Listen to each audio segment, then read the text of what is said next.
what happened, what I was so fascinated about, was that David was suggesting and seeing things. Once he started to say, well, how does the Bible fit in here? He started to see the story of Joseph and the story of his family coming into Egypt, and they're multiplying into a large group.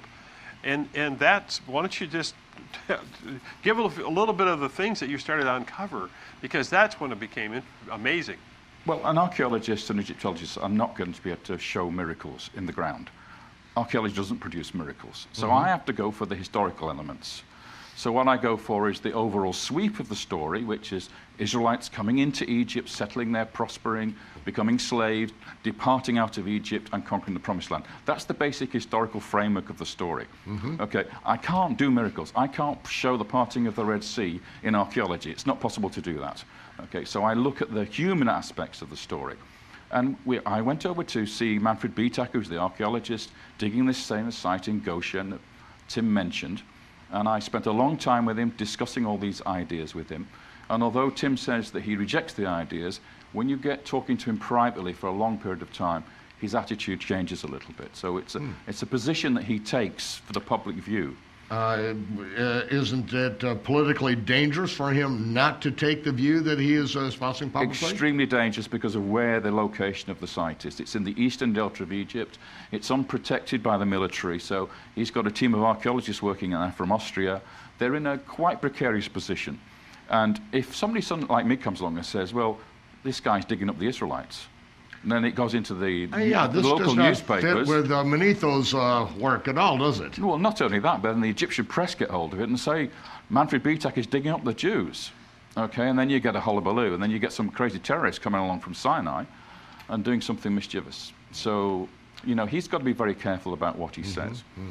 But things were a little bit looser behind closed doors then. Yeah, exactly. Behind closed doors, we get a different picture of what we get in public. Okay, especially in the European field. That's without a doubt. So I went over there and I studied the reports of the excavations, which started in the 1960s. It's been going on for a very long time. I talked to his archaeologists, his field directors, and I began to understand the picture of that site and what was being found there. And something just remarkable happened. They came across a palace, and this palace was an Egyptian palace. And as they dug through the palace to the lower layer beneath it, they found a house which was typically Israelite. It came from North Syria, the design of the house. You probably know about it, the four-roomed house style that you get in later periods. And it was sitting there underneath this palace. So remember, when you dig down, you dig in reverse order. So the palace is later than this Syrian-style house. It was the first one in Egypt that anybody had ever found. Nobody had found anything like this before. And it clearly marked a transition where the delta suddenly became occupied by people from the north who came into Egypt. Small group, maybe 70 or 100 people, a few houses scattered about, and this one most important house there. And I thought to myself, this sounds like the story of Jacob. This sounds like the tribe coming into Egypt, into the eastern delta, and building a house in the style that he would have had elsewhere, and his ancestors would have had. And then we came to this palace, and this palace was a remarkable Egyptian palace. It wasn't huge, but it was occupied by what we call a Semite, a Western Asiatic person, somebody who spoke a Semitic language. It had 12 columns on the facade. 12 columns? 12 columns on the facade. And then in the garden behind the palace, there was a set of tombs. And how many tombs were there? 12 tombs. And one... Well, this is more than a coincidence. It's starting to sound like a pattern, isn't it? Okay? Yeah. One particular tomb, exceptional tomb, was a pyramid. Now, that may not seem significant to a normal audience, but Egyptologists, when that happens, alarms start to flash, because only kings in this era had pyramids. No other person had a pyramid this time. No private person, no governor, no vizier would have a pyramid tomb. And yet this was a palace not for a king, because the king was in Memphis. This was a palace for an official, a high official of state. And in the chapel in front of this pyramid, there was the smashed remains of a statue. And this statue was a colossal statue. It was a seated statue, twice normal human height. And again, an Egyptologist will know immediately, only kings had colossal statues at this time. So this official, this person who lived in that palace and had this pyramid tomb, had been given a royal statue and been given a royal pyramid. Now that is just something absolutely amazing for this particular period in time. And so I examined this statue. It was put together, the bits we had. He had red hair, which was, again, strange. Egyptians don't have red hair.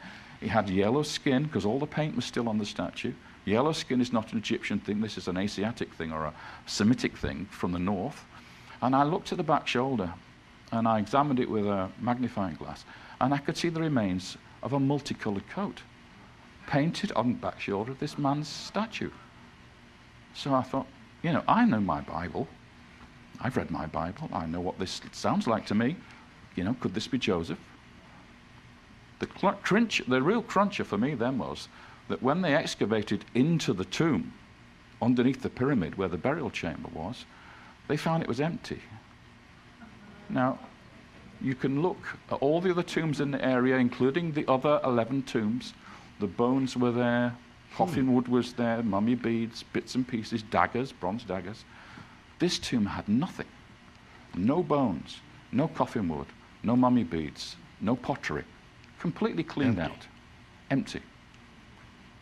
And the daggers that were found in the other tombs were of they were pricey. They were some real treasures. Extremely high-ranking weaponry, and that's what you would expect for tribal leaders. People who led tribes. Don't forget, the Israelites prospered in the early years. Oh yes. Those brothers were rich, wealthy brothers in Egypt. They did very well for themselves.